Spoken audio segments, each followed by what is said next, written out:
बिहार की राजनीति में एक बार फिर से हलचल मच गई है।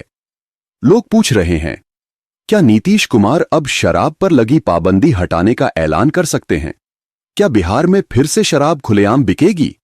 ये सवाल सिर्फ अफवाह नहीं, बल्कि अब धीरे धीरे सियासी गलियारों से लेकर गांव-गांव की चौपाल तक गूंजने लगा है। नीतीश कुमार ने जब 2016 में शराबबंदी लागू की थी, तब उन्होंने कहा था कि यह महिलाओं की मांग थी और समाज सुधार का कदम है। उस वक्त लोग ताली बजा रहे थे, लेकिन वक्त के साथ तालियां कम होने लगीं और शिकायतें बढ़ने लगीं। अब 9 साल बीत चुके हैं। शराबबंदी का असर समाज पर क्या हुआ, यह सबके सामने है। एक तरफ पुलिस कार्रवाई और गिरफ्तारी का लंबा सिलसिला, दूसरी तरफ नकली शराब से लगातार मौतें। नीतीश कुमार भी कई बार खुद मान चुके हैं कि यह नीति चुनौतियों से भरी है। अब चुनाव नजदीक हैं। बिहार की सियासत गर्म है।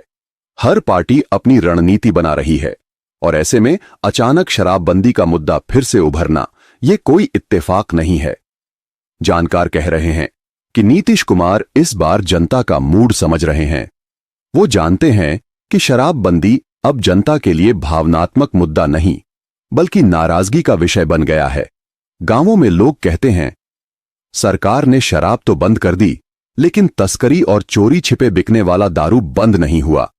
एक किसान बताता है, पहले खुलेआम दुकान से खरीद लेते थे, अब 4 गुना दाम देकर चोरी से पीते हैं।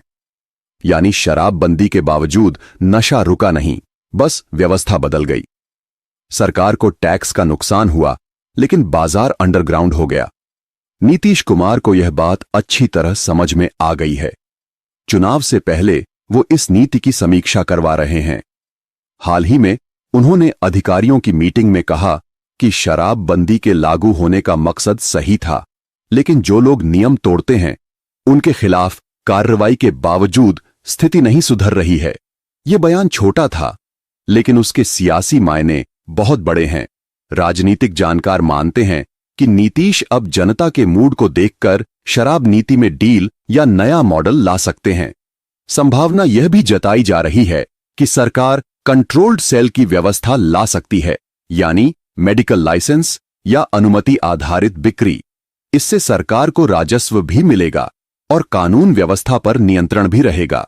विपक्ष पहले ही इस मुद्दे पर नीतीश को घेर रहा है। राजद और कांग्रेस कहते हैं कि शराबबंदी पूरी तरह फेल हो चुकी है। भाजपा भी अंदर ही अंदर यह मुद्दा उठाने लगी है कि बिहार को अब यथार्थवादी नीति चाहिए, सिर्फ भावनात्मक नहीं। इन सब के बीच नीतीश कुमार जानते हैं कि बिहार में कोई भी बड़ा फैसला अगर जनता के समर्थन से लिया जाए तो वह चुनावी माहौल को पूरी तरह बदल सकता है। अब जरा सोचिए, अगर नीतीश कुमार चुनाव से पहले ऐलान कर दें कि सरकार शराब नीति की समीक्षा कर रही है और नई नीति लागू होगी, तो इसका राजनीतिक फायदा किसे मिलेगा? स्पष्ट है, इसका सीधा असर महिला वोट बैंक, युवा वर्ग और सरकारी कर्मचारियों पर पड़ेगा। महिलाओं में जो पहले समर्थन था, अब वो धीरे धीरे नाराजगी में बदल गया है, क्योंकि घर के पुरुष चोरी छिपे शराब पीने लगे हैं और परिवार पर बोझ बढ़ा है। युवाओं में भी यह मुद्दा चर्चा का विषय है। कोई कहता है शराबबंदी दिखावे की है, तो कोई कहता है कानून तो ठीक था, लेकिन सिस्टम फेल हुआ। गांवों में अगर जाकर पूछा जाए तो लोग खुलकर बोलते हैं कि सरकार अगर खुले तौर पर सीमित लाइसेंस दे दे तो सब कुछ पारदर्शी रहेगा। इसलिए नीतीश कुमार शायद अब सोच रहे हैं कि समाज सुधार का नारा तो रहेगा, लेकिन उसके साथ व्यवहारिक सुधार की बात भी की जाए। यानी शराब पूरी तरह बंद नहीं होगी, लेकिन उसे कंट्रोल में लाया जाएगा। पिछले कुछ महीनों में कई जिलों में छापेमारी हुई है। हजारों लोग गिरफ्तार हुए, लाखों लीटर शराब जब्त की गई, लेकिन इसके बावजूद तस्करी नहीं रुकी। यही कारण है कि सरकार के भीतर अब यह सवाल उठ रहा है कि क्या इस नीति को व्यावहारिक तरीके से बदला जाए। कुछ मंत्री यह तक कह चुके हैं कि नीति की समीक्षा समय की जरूरत है। अगर चुनाव से पहले यह फैसला आता है तो इसका असर पूरे बिहार की राजनीति पर पड़ेगा। एनडीए और इंडिया गठबंधन दोनों को अपनी रणनीति बदलनी पड़ेगी। अगर शराब नीति में डील दी जाती है तो इसका फायदा नीतीश कुमार को सीधा जनता से मिलेगा, क्योंकि यह फैसला वो खुद लेंगे। और इसका श्रेय भी उन्हीं को मिलेगा। लोग कहते हैं कि नीतीश कुमार जब भी कोई बड़ा फैसला लेते हैं वो सियासी संतुलन बनाकर चलते हैं। शराबबंदी लागू करना एक भावनात्मक फैसला था, लेकिन अब उसे बदलना एक व्यावहारिक फैसला होगा। दोनों का राजनीतिक फायदा अलग अलग समय पर मिल सकता है और शायद यही उनका असली मास्टर स्ट्रोक हो। अब जरा चुनावी माहौल की बात करें। बिहार में हर पार्टी जनता के मुद्दों को पकड़ने की कोशिश में है। रोजगार, महंगाई, बिजली पानी जैसे मुद्दे तो हैं ही, लेकिन शराबबंदी ऐसा विषय है जो हर घर से जुड़ा है। कोई घर ऐसा नहीं जहां इसका असर न पड़ा हो। या तो परिवार में कोई जेल गया, या किसी का रोजगार बंद हुआ, या किसी ने अपनी जान गंवाई। इसलिए अगर नीतीश इस पर जनता की मांग के नाम पर कोई नया फैसला करते हैं तो माहौल एकदम बदल सकता है। नीतीश कुमार के करीबी नेता अब यह कहने लगे हैं कि सरकार हर नीति की समय समय पर समीक्षा करती है। शराबबंदी भी उनमें से एक है। यानी सीधा बयान तो नहीं दिया जा रहा, लेकिन इशारा साफ है कि कुछ बड़ा सोचा जा रहा है। वहीं सामाजिक कार्यकर्ता कह रहे हैं कि अगर शराबबंदी हटाई जाती है तो महिलाओं में नाराजगी बढ़ सकती है।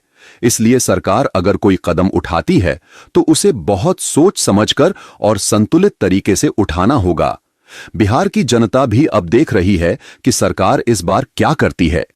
कुछ लोग कहते हैं नीतीश कुमार के पास अब खोने को कुछ नहीं, लेकिन जनता को राहत चाहिए।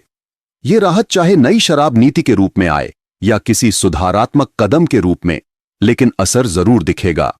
अगर नीतीश कुमार चुनाव से पहले घोषणा करते हैं कि सरकार शराब नीति की समीक्षा कर रही है और जल्द बड़ा फैसला आएगा, तो यह बयान खुद में चुनावी हथियार बन जाएगा।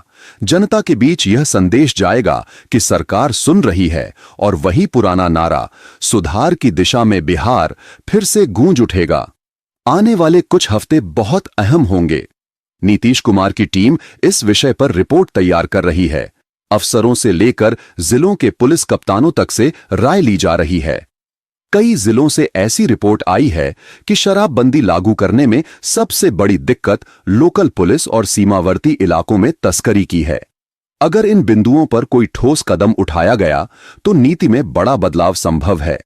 लोग अब खुलेआम चर्चा कर रहे हैं कि हो सकता है सरकार 2025 के चुनाव से पहले शराब नीति में नई घोषणा करे।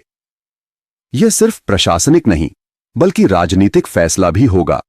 नीतीश कुमार जानते हैं कि 2025 का चुनाव उनके लिए निर्णायक है। अगर उन्होंने सही वक्त पर जनता की बात सुनी और बदलाव का कदम उठाया तो यह उनका किंग मेकर नहीं, बल्कि किंग रिटर्न मूव साबित हो सकता है। बिहार में सियासी माहौल बदल रहा है। लोग बदलाव की उम्मीद में हैं, चाहे वह रोजगार का हो, कानून व्यवस्था का या शराब नीति का। जनता सिर्फ यही चाहती है कि सरकार सच्चाई को स्वीकार करे और व्यावहारिक समाधान लाए।